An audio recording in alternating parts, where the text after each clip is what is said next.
이제 검찰의 수사 선상에는 이재명 대표만 남게 됐습니다. 법조팀 길기범 기자 나와 있습니다. 어서 오세요. 예.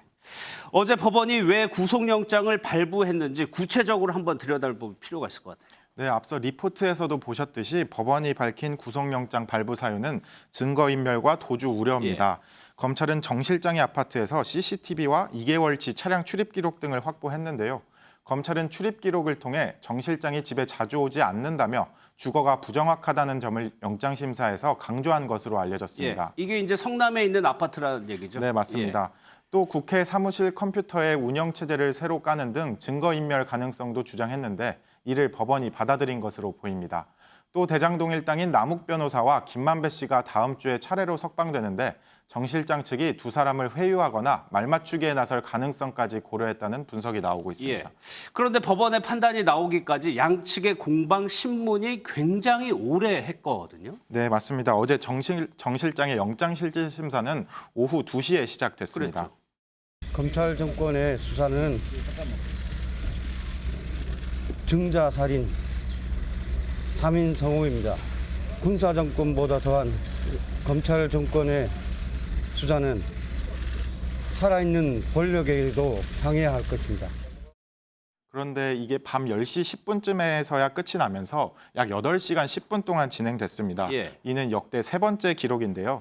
지난 2017년 약 8시간 40분 동안 진행된 박근혜 전 대통령의 영장실질심사와 지난 2020년 이재용 당시 삼성전자 부회장의 구속심사에 이어 가장 긴 시간을 기록했습니다. 검찰과 정 실장 양측이 방대한 자료를 준비하고 공방이 치열해지며 오래 걸린 것으로 알려졌습니다. 검찰의 발표 중에 저희가 이의를 제기하거나 의견을 내기도 했고 저희 발표 중에 검찰이 이의를 제기하거나 의견을 내기도 했고 그런데 법원은 4시간 반 만에 결론을 냈어요. 이것도 오래 걸린 겁니까? 아닙니다. 다른 사건과 비교해봐도 4시간 반이면 굉장히 신속하게 결정한 건데요. 검찰이 구성한 정 실장의 혐의를 법원도 어느 정도 소명됐다고 판단한 것으로 보입니다. 그럼 이제 앞으로 얘기를 해보겠습니다. 정 실장에 대한 조사 바로 시작됐나요? 아닙니다. 구속영장이 오늘 새벽 3시쯤에서야 발부가 됐기 때문에 검찰도 오늘 하루는 쉬어가는 것으로 알려졌습니다. 당장 내일부터 정 실장을 불러 조사할 계획인데요. 정 실장이 혐의를 전면 부인하고 있는 만큼 검찰은 구속기한인 20일 안에 뇌물수수 등 혐의 다지기에 수사력을 집중할 전망입니다.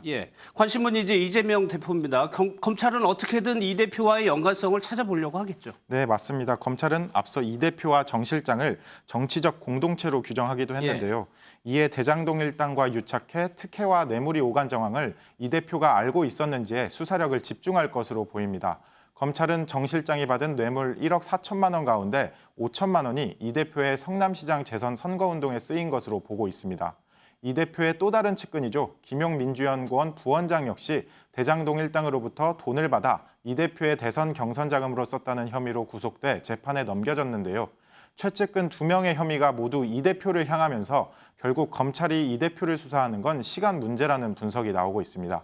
그런데 관건은 이 둘이 쉽게 입을 열 것이냐거든요. 네, 역시 검찰도 확실한 물증이나 진술이 없이는 이 대표를 수사하기 쉽지 않다는 분석이 나오고 있는데요.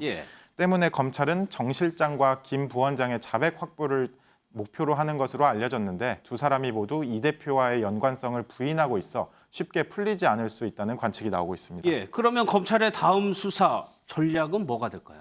일단 지금처럼 대장동 일당의 진술이 여전히 수사의 키가 될 것으로 보입니다. 유 전 본부장은 이미 이 대표와 아내 김혜경 씨의 리조트 숙박비 등을 결제해 준 적이 있다고 진술한 것으로 알려졌습니다. 여기에 석방되는 남욱 변호사, 김만배 씨까지 세 사람이 이 대표를 겨냥해 어떤 진술을 할지 관심이 쏠리고 있습니다.